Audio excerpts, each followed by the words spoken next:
Welcome back. We're going to pick our team of the season, Don. And well, actually, they've made a crossover run. You're playing inside left. I've never been here before. Yes. In all my years.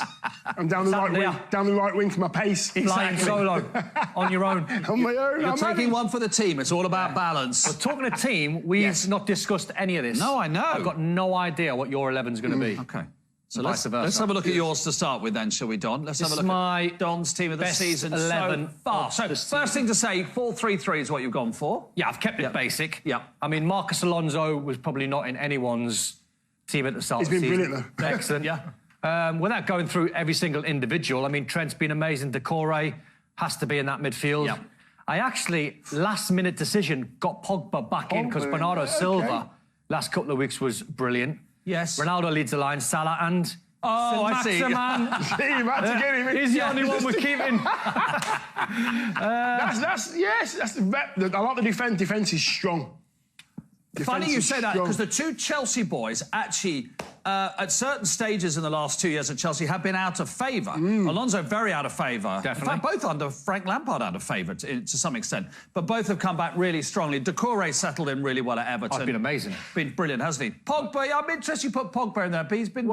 Bit hit and miss for me. Well, he was in there, and then I got distracted from the last couple of weeks of Bernardo Silva's performances, and he was in there, and then last minute I thought, I can't ignore what Paul Pogba was doing at the start of the season.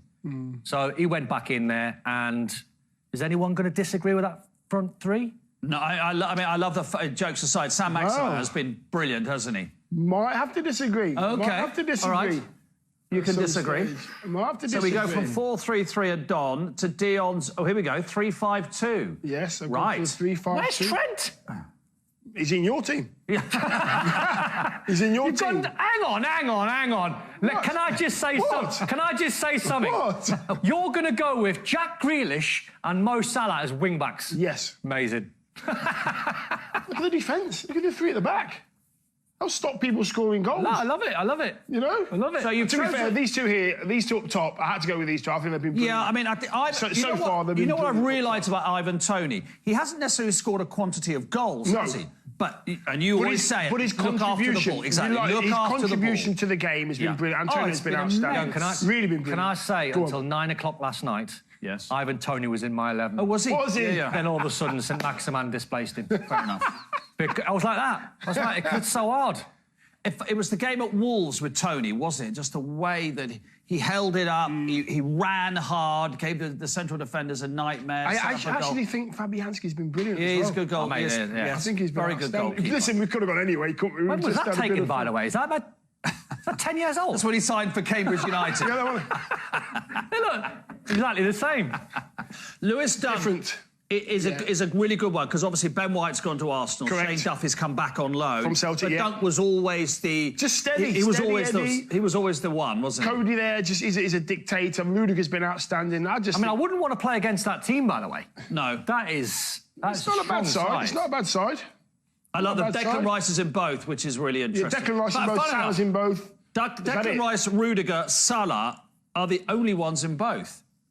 Oh, yeah. So they are. Here we go. Say again? Right, who's going to... Yeah. So we got Rudiger, Salah, Rice, and Salah, the only ones who are in both teams. Did you think about Ronaldo? I mean, can I just... No. So imagine the game kicking off and it's, ebbing and flowing and Trent's up against Grealish. Yeah. Is Grealish going to track Trent back? Possibly not. No. Possibly not. Where's Salah? Oh, he's not playing against himself. That would have been interesting.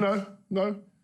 Salah against Alonso. To be fair, Pogba, Saint-Maximin and Salah down that side would be very, very interested. We know what I fancy my man Decore running off the back of John McGinn. Do you really? Yeah. That's a good matchup. That's a good matchup. I'm happy with that there. Without a doubt. My money's on your team, Don. See? Well, I like what you've done, though. You've gone outside the box. Yes, you have to go outside the box, mate. The game's not played in a box. You'll be on Antonio's podcast. He pays the right money, yes. Well, it was called Outside the Box. See, I was paying attention, you see, to his podcast. Yes. Right, Saint-Maximin at the top there. I think as we've got Don here and we have taken the mickey out of him for 5 years, we should actually talk about Newcastle. Whoever the manager is, Steve Bruce is the manager, but whoever the manager is long-term, you start with Saint-Maximin, in a way, don't you, Nico? And you say to him, you're our main man, now we start to build a team Not around you, because you build a team around the centre midfielder. But we build a team with, like, the sort of totemic figure, if you like. But without getting... I mean, we're going to have lots of... We're going to get carried away, aren't we, as Newcastle fans? And rightly so. Let's get carried away. That's the whole point of football. Of course it is. But the bigger picture is, we're just happy now we can be in the conversation. And not in terms of winning Premier Leagues just yet and winning Champions Leagues just yet. It's all just a pipe dream. It's amazing that one day we can actually get there. But I've just felt as though for the last 5 or 6 years, and probably more so with Mike Ashley being in charge for 14, we've been drifting for a long time. We were drifting that we were never going to go down. We were drifting that we were never going to get in the top 10. So all of a sudden, every single Premier League season for Newcastle fans felt a bit Groundhog Day. We're nowhere we're going to finish, given or take 2 or 3 positions. Mike Ashley said he's not interested in a cup run.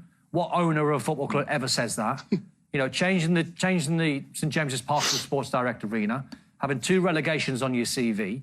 Now, all of a sudden, when the Premier League starts, when the New York owners have taken over, and whatever they want to do with it in terms of personnel, manager, players, now you think there's a bit of hope. There's something we can actually achieve. And achieve might just be having the chance to go and win something, getting to a cup final, getting into the top 10. It's not going to be we're going to go from here and win the Premier League next season. No. It ain't going to happen. But investment's going to happen. And the first thing that's going to happen with the Tottenham game, I think I've read already, it's sold out. So immediately you've got that. There's a feeling. All fans want is hope. Well, do you remember when I said about Ronaldo and that feeling at Old Trafford? St James's Park on Sunday against Tottenham is going to be buzzing. It's going to be bouncing. And that's going to be the place to be. And it's so long overdue, isn't it, for Newcastle fans? Honestly, they've just had nothing to cheer about, but they're always there. If I play at a stadium during my career, and it's the most black and white, it's the most home shirts you will ever see in a stadium. Black and white everywhere. They go, whether they're in the First Division or in the Premier League. Just brilliant. There's just so much to talk about with Newcastle. Who's the manager going to be? Who's their first signing going to be? I genuinely hope Brucey gets a few games to show that he can do the job. I really do. Whether the fans give him that time, whether the results go his way, I hope he gets a bit of time just to... I think it's fair enough to look at Manchester City. Similar sort of size club, similar sort of expectation after they were taken over. And it took 3 years... And they were further up the table than Newcastle, but, you know, similar sort of stuff. They took them 3 years to win the Cup. And then it took another year to win the league. Well, nothing is going to happen in the next 2 or 3 years. Well, if you think who was in charge at Man City at the time was Mark Hughes. He lasted 1 season before they made the change. Ranieri was at Chelsea when Abramovich took over. He lasted one season as well, then made the change. So the changes are going to happen. When you've got that amount of money. And do you know what? I liked what the owners have said. And I think their words were, they're proud to be custodians of this great football club. I like that. I like what they're saying. It's like they're not getting carried away about, we've bought the place, we own the joint, we'll do what we like. I like what they're saying. I like the feeling that they feel as though they're in charge of a really, really important football club. Because for Newcastle fans, believe me, I've been on the Gallagher end as a boy and I've lived my life on the Quayside as a teenager. It's one of the most bouncing cities when everything's going in the right direction. Brilliant. You'll ever be. I mean, your lads are at uni. I've had two one-is and one was at university there. And I was at university myself in the North East. It's brilliant. It's absolutely brilliant. And like I said, it's the hope. It's the hope. It's the hope. They know they're not going to win the league every season, no matter who's...